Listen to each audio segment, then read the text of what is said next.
नमस्कार, आप देख रहे हैं कमल राष्ट्रीय। मेरे यानी अंकुर पांडे के साथ करेंगे खबरों पर विस्तार से बात, लेकिन उससे पहले एक नजर अभी तक की हेडलाइंस पर। जौनपुर में बड़ा सड़क हादसा, फोरलेन बाईपास पर फतेहपुर गांव के पास ट्रक पिकअप की टक्कर और 3 की मौत। 2 ट्रेलरों की भीषण टक्कर से डीजल टैंक में ब्लास्ट, 3 लोग जिंदा जले और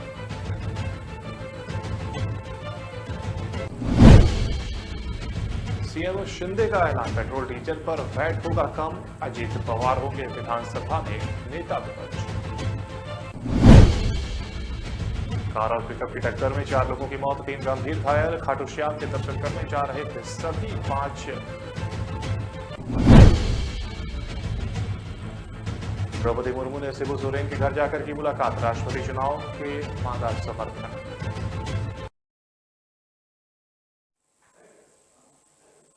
और अब खबरों पर बात विस्तार से। जौनपुर में बड़ा सड़क हादसा हुआ है। उत्तर प्रदेश के जौनपुर जिले में यह बड़ा सड़क हादसा हुआ। हादसे में 3 लोगों की मौत हो गई और सूचना मिलते ही मौके पर पहुंची पुलिस ने शवों को कब्जे में लेकर पोस्टमार्टम के लिए भेज दिया है।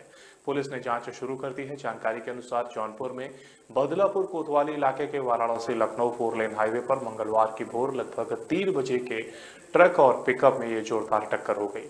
हादसे में 3 लोगों की मौत हो गई। रात में एक पिकअप गाड़ी टेम्पो ट्रैवलर को टोचिंग कर लखनऊ की तरफ जा रही थी। जैसे ही वह फतेहपुर गांव स्थित जयसवार ढाबे के सामने पहुंची, वैसे ही सामने से आ रही तेज रफ्तार ट्रक में जोरदार टक्कर हो गई। हादसे में 3 लोगों की घटनास्थल पर मौत हो गई। टेम्पो ट्रैवल का चालक जो पिकअप में बैठा था, उसकी जेब से मिले डीएल से उसकी पहचान परवेज अख्तर पुत्र आलमगीर निवासी रेवासा थाना सकल डीहा जनपद चंदौली के रूप में हुई है, जबकि अन्य 2 की शिनाख्त नहीं हो सकी है। पुलिस तीनों शवों को कब्जे में लेकर कार्रवाई कर रही है।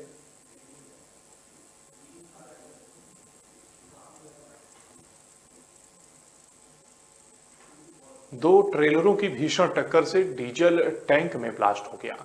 जोधपुर में सोमवार देर रात दर्दनाक सड़क हादसा हो गया। 2 ट्रेलर की टक्कर होने के बाद भीषण आग लग गई, जिसके बाद 2 चालक, खलासी सहित 3 लोग जिंदा जल गए। मीडिया रिपोर्ट्स के अनुसार शेरगढ़ से करीब 8 किलोमीटर दूर रविवार रात करीब 11 बजे 2 ट्रेलर में टक्कर हो गई। टक्कर से पहले एक ट्रैक्टर ट्रॉली इनके बीच थी और हादसे के दौरान ट्रॉली बीच में फंस गई। चालक ने ट्रैक्टर निकाल लिया। इस दौरान एक ट्रेलर का डीजल टैंक फट गया और आग लग गई। सूचना पर पहुंची पुलिस और ग्रामीणों के सहयोग से आग पर काबू पाया गया, लेकिन तब तक ट्रेलर में सवार 2 चालक और एक खलासी की मौत हो गई थी। सभी मृतक बीकानेर जिले के रहने वाले थे। मृतकों की पहचान ट्रेलर चालक सतपाल पुत्र भियाराम बिश्नोई ढिलाना निवासी, महेंद्र पुत्र रामूराम आचार्य दे आत्रा निवासी और खलासी लीलाधर पुत्र जमुना राम आचार्य के रूप में हुई है। सत्यपाल बिश्नोई ट्रेलर में अकेला ही था और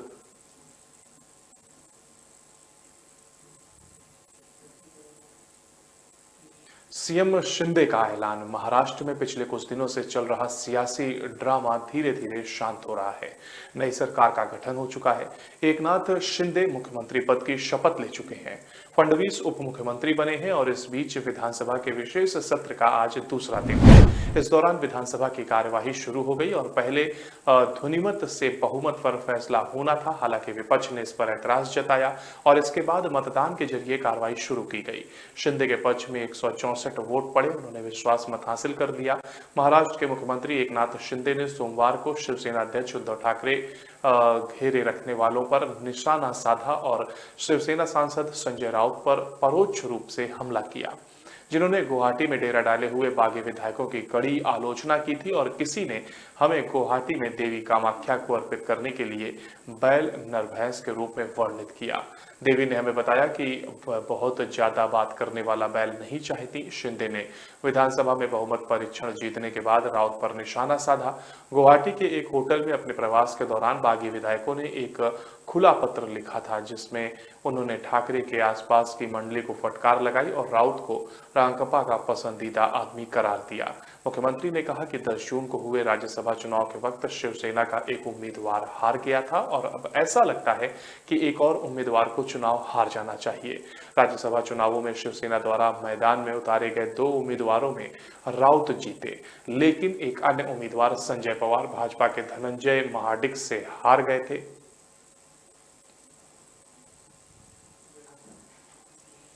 कार और पिकअप की टक्कर में 4 लोगों की मौत हो गई। दौसा के तहसील थाना क्षेत्र में मंगलवार को एक भीषण सड़क हादसा हो गया।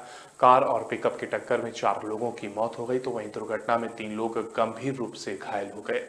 मीडिया रिपोर्ट्स की अगर बात की जाए तो कोथून मनोहरपुर हाईवे पर बापी गांव में एक कार और पिकअप में आमने सामने भिड़ंत हो गई। हादसे में 4 लोगों की मौके पर ही मौत हो गई और 3 लोग गंभीर रूप से घायल हो गए हैं। स्थानीय लोगों ने पुलिस को घटना की सूचना दी और सूचना पर पहुंची पुलिस ने शव को कब्जे में लेकर मॉर्चरी में रखवाया है। इसके अलावा गंभीर रूप से घायल 3 लोगों को जिला अस्पताल में भर्ती करवाया गया तो वहीं 2 लोगों की हालत नाजुक होने के कारण उन्हें सवाई मानसिंह अस्पताल में भर्ती करवाया गया है। मृतक उत्तर प्रदेश के कानपुर निवासी हैं। वे सीकर में खाटू श्याम जी के दर्शन करने के लिए जा रहे थे और इस दौरान हादसा हो गया। उन्होंने बताया कि घटना की सूचना मृतकों के परिजनों को दे दी गई है। परिजनों के आने के बाद शव का पोस्टमार्टम किया जाएगा। पुलिस मामले की जांच कर रही है। उम्मीदवार द्रौपदी मुर्मू ने शिबू सोरेन के घर जाकर की मुलाकात और राजग उम्मीदवार और झारखंड की पूर्व राज्यपाल द्रौपदी मुर्मू सोमवार 4 जुलाई को रांची पहुंची हैं। रांची पहुंचने के बाद वह झारखंड के पूर्व मुख्यमंत्री और झामुमो प्रमुख शिबू सोरेन के आवास पर पहुंची, जहां उन्होंने आगामी राष्ट्रपति चुनाव के लिए समर्थन मांगा। शिबू सोरेन ने भी इस दौरान मुर्मू को गुलदस्ता देकर स्वागत किया। झामुमो सुप्रीमो संग मुलाकात के दौरान द्रौपदी मुर्मू के साथ भाजपा प्रदेश अध्यक्ष दीपक प्रकाश और केंद्रीय मंत्री अर्जुन मेघवाल, अर्जुन मुंडा और अन्नपूर्णा देवी भी मौजूद थी। इस मुलाकात के समय मुख्यमंत्री हेमंत सोरेन भी मौजूद रहे। मुर्मू आज 5 जुलाई को अपने प्रचार अभियान के तहत बिहार की राजधानी पटना जाएंगी। यहां वह प्रदेश के मुख्यमंत्री नीतीश कुमार समेत सभी वरिष्ठ भाजपा नेताओं से मुलाकात करेंगी। सूत्रों के अनुसार भाजपा जदयू राष्ट्रीय लोक समता पार्टी के वरिष्ठ नेता, विधायक और सांसद मुर्मू के लिए आयोजित कार्यक्रम में शामिल होंगे।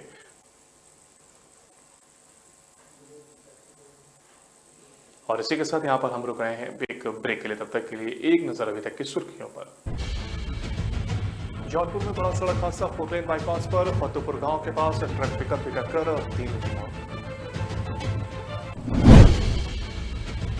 2 ट्रेलरों की भीषण टक्कर से डीजल टैंक में ब्लास्ट, 3 लोग जिंदा जले और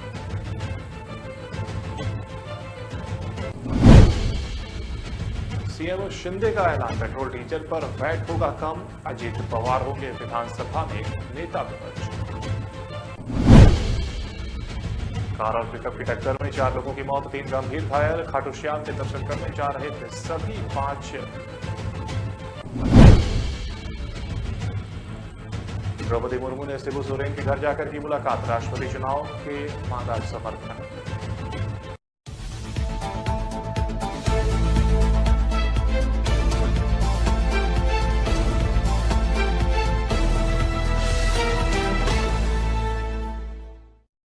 कामयाबी की असली पहचान तभी होती है जब उसकी बुनियाद मजबूत हो, क्योंकि जिन्हें खुद पर भरोसा हो उनकी ताकत कभी कम नहीं होती है। इसलिए भरोसा करिए सिर्फ विकी पावर प्लस टीएमटी बात पर। अब घर बनेगा स्ट्रॉन्ग, चलेगा लाइफ लॉन्ग।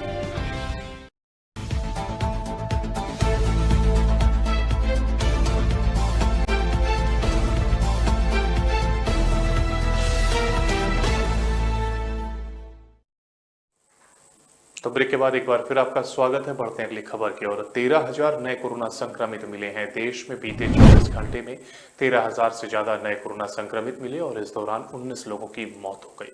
असम में 14 फरवरी के बाद एक दिन में सर्वाधिक 161 केस मिले हैं। केंद्रीय स्वास्थ्य मंत्रालय द्वारा मंगलवार को जारी आंकड़ों के अनुसार देश में अब सक्रिय केस 1,14,475 हो गए हैं। दैनिक संक्रमण दर घटकर 2.90% हो गई है। सोमवार की तुलना में नए मामलों में तीव्र गिरावट आई है। सोमवार को बीते 24 घंटे में 16,135 नए कोरोना केस दर्ज किए गए थे, जबकि मंगलवार को 13,085 नए संक्रमित पाए गए। बीते कुछ दिनों में कोरोना केस में बढ़ने का ये जो सिलसिला है वो जारी है और रविवार को 16,103 नए केस मिले हैं, जबकि शनिवार को 17,092 और शुक्रवार को 17,070 संक्रमित मिले थे। सोमवार की तुलना में मंगलवार को दैनिक संक्रमण दर में भी तेज गिरावट आई है। सोमवार को यह 4.85% थी, जबकि मंगलवार को यह घटकर 2.90% रह गई।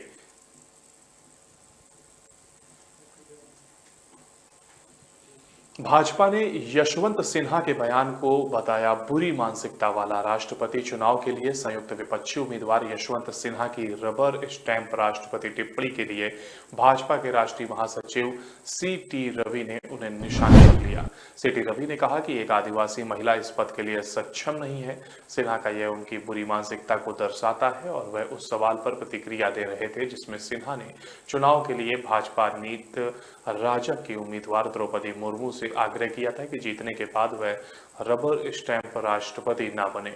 मुर्मू ओडिशा के एक आदिवासी समुदाय से ताल्लुक रखती हैं। रवि ने कहा कि निश्चित रूप से देश को रबर स्टैंप राष्ट्रपति की जरूरत नहीं है, लेकिन उसी तरह अपने दम पर आगे बढ़ी आदिवासी महिला के खिलाफ झूठा प्रचार करने की मानसिकता खतरनाक है। पत्रकारों से बात करते हुए उन्होंने कहा कि एक आदिवासी महिला के रूप में मुर्मू ने झारखंड की राज्यपाल के रूप में, उड़ीसा में एक मंत्री और विधायक के रूप में और एक कॉलेज में लेक्चरर के रूप में अपनी क्षमताओं को पहले ही साबित कर दिया है। यह महसूस करना कि आदिवासी महिला सक्षम नहीं है किसी की घटिया मानसिकता को दर्शाता है। रवि ने कहा कि मुर्मू वोट मांगने के लिए 10 जुलाई को कर्नाटक का दौरा करेंगी और मौजूदा संख्या के आधार पर 18 जुलाई को राष्ट्रपति चुनाव में उनकी जीत निश्चित है और अपने चुनाव अभियान के तहत रविवार को बेंगलुरु में मौजूद सिन्हा ने यहां कांग्रेस विधायक दल की बैठक में भाग लिया और भाजपा के नेतृत्व वाली केंद्र सरकार पर ईडी, सीबीआई, आयकर जैसी एजेंसियों का राजनीतिक विरोधियों से हिसाब लेने के लिए दुरुपयोग करने का आरोप लगाया। चिक्कमंगलुरु के विधायक रवि ने कहा कि ईडी या आयकर विभाग ईमानदार लोगों के खिलाफ कुछ नहीं करते, लेकिन भ्रष्ट लोग उनसे बच नहीं सकते। अगर कोई भ्रष्ट है तो उसे चिंता करने की जरूरत है, ईमानदार लोगों को चिंतित होने की जरूरत नहीं है। उन्होंने राष्ट्रपति चुनाव में मुर्मू को समर्थन देने की ZS की योजना का भी स्वागत किया और पूर्व प्रधानमंत्री HD देवेगौड़ा के नेतृत्व वाली क्षेत्रीय पार्टी मुर्मू को पहले ही समर्थन का संकेत दे चुकी है। पत्रकार रोहित रंजन को गिरफ्तार करने पहुंची छत्तीसगढ़ पुलिस। कांग्रेस पार्टी की शिकायत पर छत्तीसगढ़ पुलिस जी न्यूज के एंकर और पत्रकार रोहित रंजन को गिरफ्तार करने उत्तर प्रदेश के गाजियाबाद जिले स्थित इंदिरापुरम पहुंच गई है।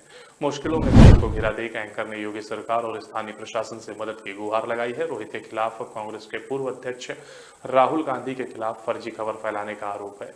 उन पर छत्तीसगढ़ में केस भी दर्ज है। रोहित रंजन ने ट्वीट कर UP CM Yogi Adityanath, SSP Ghaziabad और एडीजी जोन लखनऊ से मदद मांगी है। रोहित रंजन ने मंगलवार सुबह 6:16 पर ट्वीट करते हुए लिखा कि बिना लोकल पुलिस को जानकारी दिए छत्तीसगढ़ पुलिस मेरे घर के बाहर से मुझे अरेस्ट करने के लिए खड़ी है। क्या ये कानून सही है? रोहित ने यह ट्वीट यूपी मुख्यमंत्री योगी आदित्यनाथ, एसएसपी गाजियाबाद और एडीजी जोन लखनऊ को टैग भी किया है। वही यूपी की गाजियाबाद पुलिस को जब इस बात की जानकारी मिली कि छत्तीसगढ़ पुलिस एंकर रोहित रंजन को गिरफ्तार करने इंदिरापुरम पहुंची है तो उन्होंने रोहित रंजन के ट्वीट का जवाब दिया है। गाजियाबाद पुलिस ने ट्वीट करते हुए लिखा कि प्रकरण स्थानीय पुलिस के संज्ञान में है। थाना इंदिरापुरम पुलिस मौके पर है, नियमानुसार कार्यवाही की जाएगी। तो वहीं छत्तीसगढ़ पुलिस ने जवाब देते हुए कहा कि सूचित करने के लिए ऐसा कोई नियम नहीं है, फिर भी अब उन्हें सूचित किया जाता है। पुलिस टीम ने आपको कोर्ट का गिरफ्तारी वारंट दिखाया है, आपको वास्तव में सहयोग करना चाहिए, जांच में शामिल होना चाहिए और अपना बचाव अदालत में रखना चाहिए। बता दें कि कांग्रेस पार्टी ने जी हिंदुस्तान के एंकर रोहित रंजन के खिलाफ राहुल गांधी का एक फेक वीडियो चलाने के लिए शिकायत दर्ज करवाई थी। हालांकि चैनल ने सामग्री वापस ले ली और सार्वजनिक माफी जारी की। पार्टी ने पूर्व सूचना और प्रसारण मंत्री राज्यवर्धन राठौड़ पर अपने ट्विटर टाइमलाइन से छेड़छाड़ किए गए वीडियो को नहीं हटाने के लिए भी कड़ी फटकार लगाई।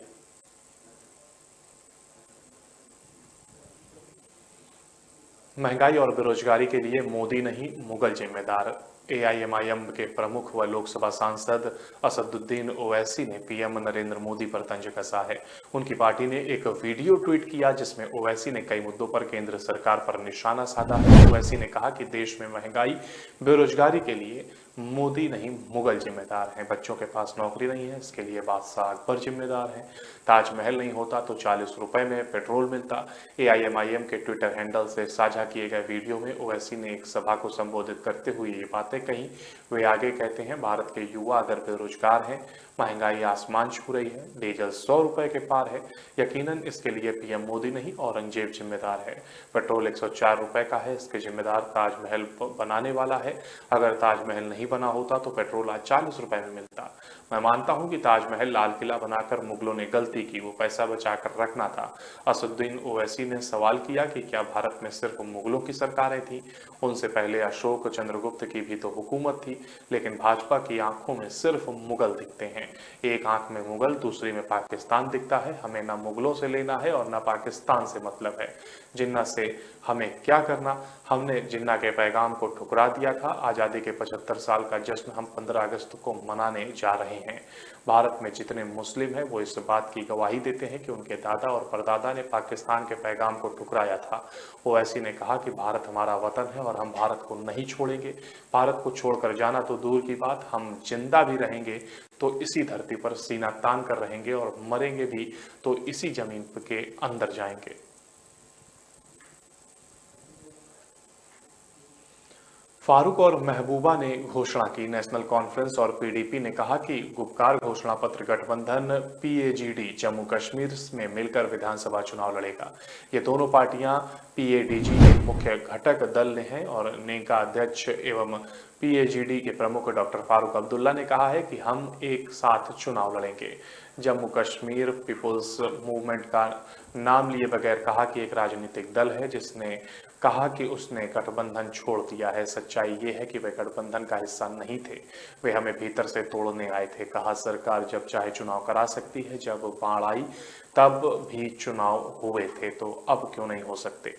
सवाल ये है कि वे चुनाव कैसे लड़ना चाहते हैं। वहीं पीडीपी अध्यक्ष एवं पूर्व मुख्यमंत्री महबूबा मुफ्ती ने भी कहा कि हम एक साथ चुनाव लड़ने का इरादा रखते हैं क्योंकि यहाँ लोगों की इच्छा है कि हमें अपनी खोई हुई गरिमा की बहाली के लिए मिलकर प्रयास करना चाहिए। ज्ञात हो कि चुनाव आयोग ने केंद्र शासित प्रदेश में विधानसभा चुनाव कराने की तैयारियों को तेज कर दिया है। इसने जम्मू व कश्मीर में परिसीमन अभ्यास के बाद मतदाता सूचियों में संशोधन शुरू किया है। माना जा रहा है कि अंतिम मतदाता सूची तैयार होने के बाद विधानसभा चुनाव हो सकते हैं। अमरनाथ यात्रा के बारे में डॉक्टर फारूक ने कहा कि कश्मीर के लोगों ने वर्षों से तीर्थ यात्रा के सुचारू संचालन को पूरे दिल से सुनिश्चित किया है। कश्मीर के लोगों ने अमरनाथ यात्रियों का हमेशा स्वागत किया। गुफा की खोज करने वाला व्यक्ति पहलगाम का रहने वाला मुसलमान था। कभी भी मुसलमान ने किसी धर्म के खिलाफ उंगली नहीं उठाई है, वे भाईचारे में रहे। मैं मानता हूं कि 90 के दशक में वह हवा आई पर वह हमारी हवा नहीं थी, वहीं कहीं और से आई थी और उसका खामियाजा हम आज भी भुगत रहे हैं। डॉक्टर अब्दुल्ला ने कहा कि सरकार हर घर में राष्ट्रीय ध्वज फहरा सकती है, लेकिन यह बहुत अच्छा होगा जब लोग अपने दम पर तिरंगा फहराएं, ना कि फरमान के कारण। फरमानों से कभी तिरंगा उड़ नहीं सकता, तिरंगा दिल में होना चाहिए और तब बात बनेगी। फारूक ने यह भी कहा कि अगर इस मुल्क ने तरक्की करनी है तो यह मोहब्बत से संभव है। जब हम लोग विविधता को नहीं भूलेंगे, यह मुल्क सांस्कृतिक, भाषाई आदि तौर पर विविध है। और यहाँ पर हम रुकना एक छोटे से ब्रेक के लिए। ब्रेक पर जाने से पहले अब तक की सुर्खियां। जौनपुर में बड़ा सड़क हादसा, फोरलेन बाईपास पर फतेहपुर गांव के पास ट्रक पिकअप की टक्कर और 3 की मौत। 2 ट्रेलरों की भीषण टक्कर से डीजल टैंक में ब्लास्ट, 3 लोग जिंदा जले और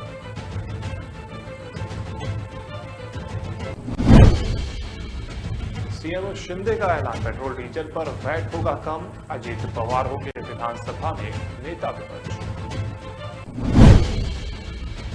कार और पिकअप की टक्कर में 4 लोगों की मौत, 3 गंभीर घायल। खाटू श्याम के दर्शन करने जा रहे थे सभी 5। द्रौपदी मुर्मू ने शिबू सोरेन के घर जाकर की मुलाकात, राष्ट्रपति चुनाव के मांगा समर्थन।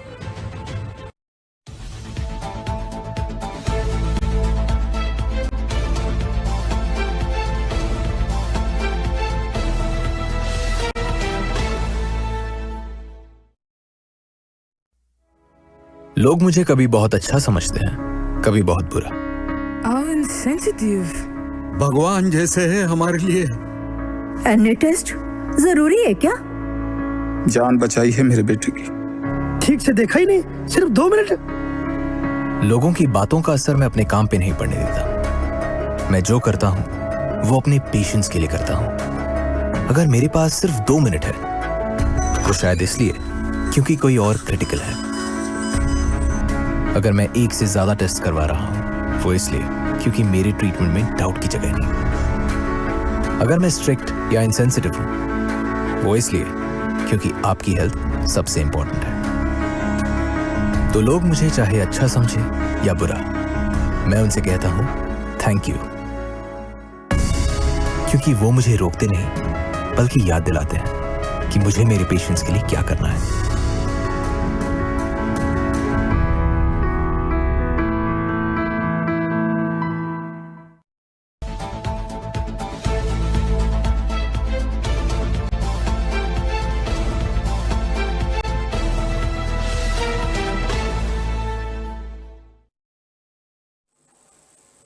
तो ब्रेक के बाद एक बार फिर आपका स्वागत है। आप देख रहे हैं कमल राष्ट्रीय। बढ़ते हैं अगली खबर की ओर। उपराज्यपाल अचानक पहुंचे बालटाल आधार शिविर। उपराज्यपाल मनोज सिन्हा ने सोमवार को बालटाल आधार शिविर का दौरा कर अमरनाथ यात्रा व्यवस्थाओं का निरीक्षण किया। उन्होंने तीर्थयात्रियों, पोनी वालों, स्वयंसेवकों और अधिकारियों से यात्रा से जुड़ा फीडबैक लिया।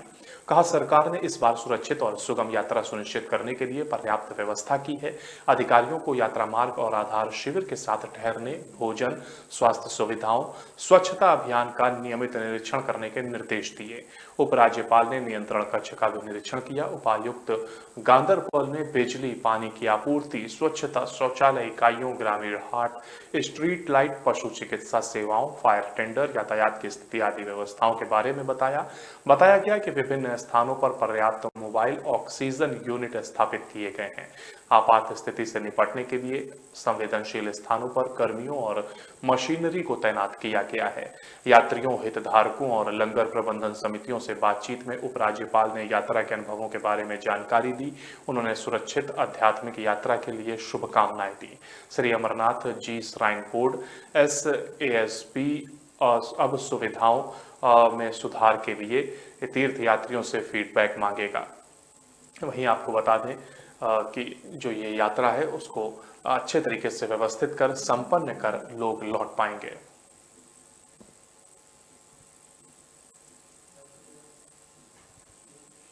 अंडमान और निकोबार में महसूस किए गए भूकंप के झटके। अंडमान और निकोबार द्वीप के पोर्ट ब्लेयर में आज सुबह भूकंप के झटके महसूस किए गए हैं। आज सुबह करीब 8:05 पर भूकंप के झटके महसूस हुए और रिएक्टर स्केल पर इसकी तीव्रता 4.3% रही। इसकी पुष्टि नेशनल सेंटर फॉर सिस्मोलॉजी ने की है और भूकंप की गहराई 30 किलोमीटर थी।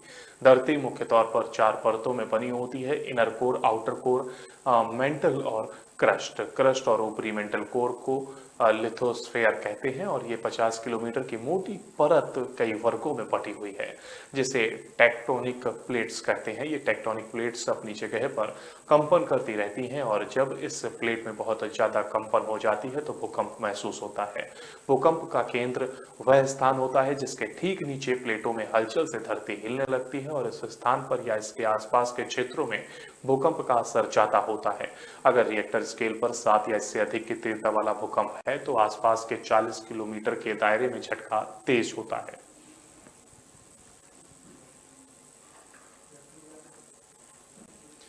अंगूठे का निशान लेना आसान नहीं है। सरकारी राशन के लिए बायोमेट्रिक प्रक्रिया जी का जंजाल बन गई है। इसके लिए इंटरनेट की सुविधा चाहिए, लेकिन उत्तरकाशी जिले का 60% हिस्सा नेटवर्क विहीन है। ऐसे में राशन विक्रेता लोगों को गाड़ी में भरकर नेटवर्क क्षेत्र में ले जाते हैं। वहां बायोमेट्रिक प्रक्रिया पूरी करने के बाद गांव लौटकर लोगों को राशन देते हैं।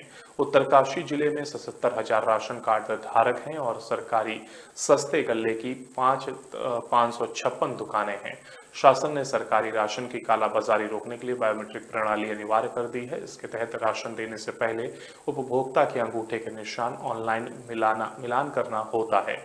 यह पूरी प्रक्रिया ऑनलाइन है और इसके लिए इंटरनेट की जरूरत होती है।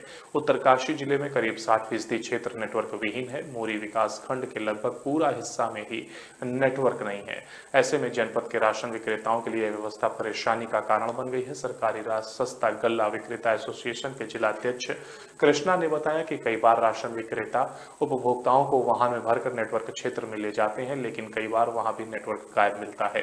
कई घंटे इंतजार करने के बाद भी नेटवर्क नहीं आता है तो फिर बेरंग लौटना पड़ता है।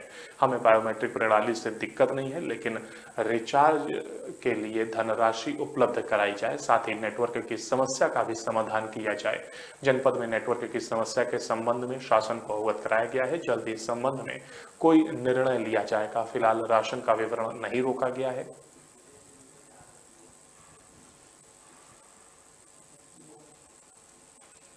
शिंदे सरकार ने आसानी से विश्वास मत जीता है। महाराष्ट्र में नवगठित एकनाथ शिंदे के नेतृत्व वाली गठबंधन सरकार ने सोमवार को विधानसभा में आसानी से विश्वास मत हासिल कर लिया। 2 दिवसीय विशेष सत्र के आखिरी दिन 288 सदस्यीय विधानसभा में सरकार के विश्वास प्रस्ताव के पक्ष में 164 विधायकों ने मत डाले। विरोध में मात्र 99 वोट पड़े और इससे पहले रविवार को सदन में भाजपा के राहुल नार्वेकर को विधानसभा अध्यक्ष चुना गया था। इसी के साथ शिंदे के नेतृत्व वाली सरकार ने 2 अहम चुनौतियों को पार कर दिया। मतदान के दौरान 3 विधायक तटस्थ रहे, जबकि कांग्रेस के अशोक चव्हाण व विजय वाडेट्टीवार समेत 21 विधायक मतदान में अनुपस्थित रहे। विधानसभा अध्यक्ष नार्वेकर ने बहुमत से विश्वास मत के पारित होने का ऐलान किया। हाल ही में एक शिवसेना विधायक के निधन के चलते विधानसभा की मौजूदा क्षमता 287 रह गई है और ऐसे में बहुमत का आंकड़ा 144 रह गया था। सदन में 263 विधायकों ने ही मतदान में हिस्सा लिया। सदन में विश्वास मत के ठीक पहले उद्धव गुट के विधायक संतोष बांगर भी पाला बदलते हुए शिंदे गुट में शामिल हो गए। शिंदे गुट के विधायकों की संख्या बढ़कर 40 हो गई है। वहीं उद्धव गुट के श्याम सुंदर शिंदे ने विश्वास मत के पक्ष में वोट डाला।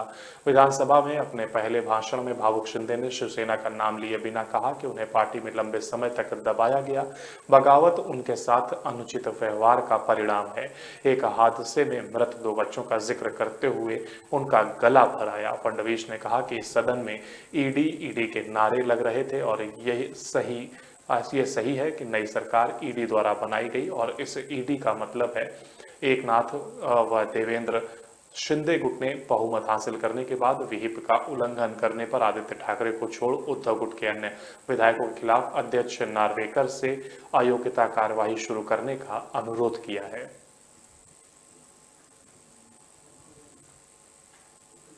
अब झमाझम बारिश का शुरू होगा दौर। देश के कई हिस्सों में अब झमाझम बारिश का दौर शुरू होने वाला है। अगले 5 दिनों में गुजरात, महाराष्ट्र के कोंकण और मध्य महाराष्ट्र, गुजरात, गोवा, आंध्र प्रदेश, तेलंगाना, कर्नाटक और केरल में भारी वर्षा की संभावना है। आज पंजाब, हरियाणा, चंडीगढ़, दिल्ली, उत्तर प्रदेश और राजस्थान में कहीं हल्की तो कहीं तेज वर्षा हो सकती है। भारत मौसम विज्ञान विभाग IMD ने दिल्ली NCR में मंगलवार के लिए येलो अलर्ट और बुधवार के लिए ऑरेंज अलर्ट जारी किया है।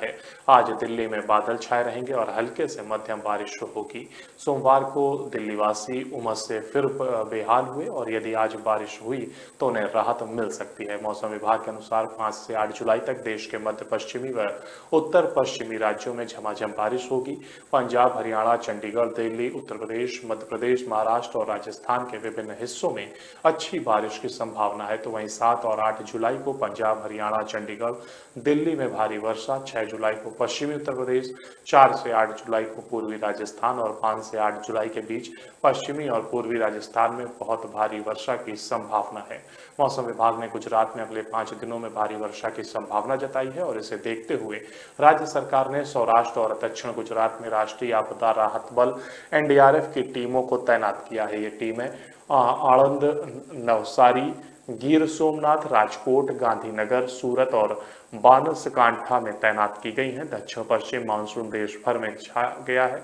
इसके प्रभाव से अनेक राज्यों में वर्षा और हो रही है। पूर्वोत्तर, जम्मू कश्मीर, उत्तराखंड, हिमाचल, बिहार, झारखंड, पश्चिम बंगाल, गुजरात, कर्नाटक, केरल, महाराष्ट्र, छत्तीसगढ़, पूर्वी मध्य प्रदेश में व्यापक वर्षा हुई। कई इलाकों में बाढ़ का भी सामना करना पड़ रहा है, लेकिन अब भी देश के कुछ हिस्सों में व्यापक और तेज वर्षा का इंतजार है। मौसम विभाग का अनुमान सटीक निकला तो अगले 5 दिनों में अब तक तेज वर्षा से वंचित इलाके भी तरबदर हो जाएंगे।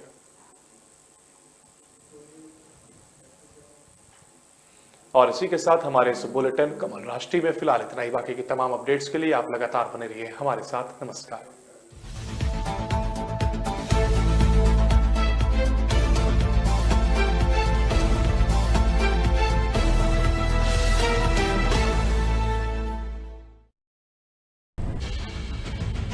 जौनपुर में बड़ा सड़क हादसा, 4 लेन बाईपास पर फतेहपुर गांव के पास ट्रक पिकअप की टक्कर और 3 की मौत। 2 ट्रेलरों की भीषण टक्कर से डीजल टैंक में ब्लास्ट, 3 लोग जिंदा जले और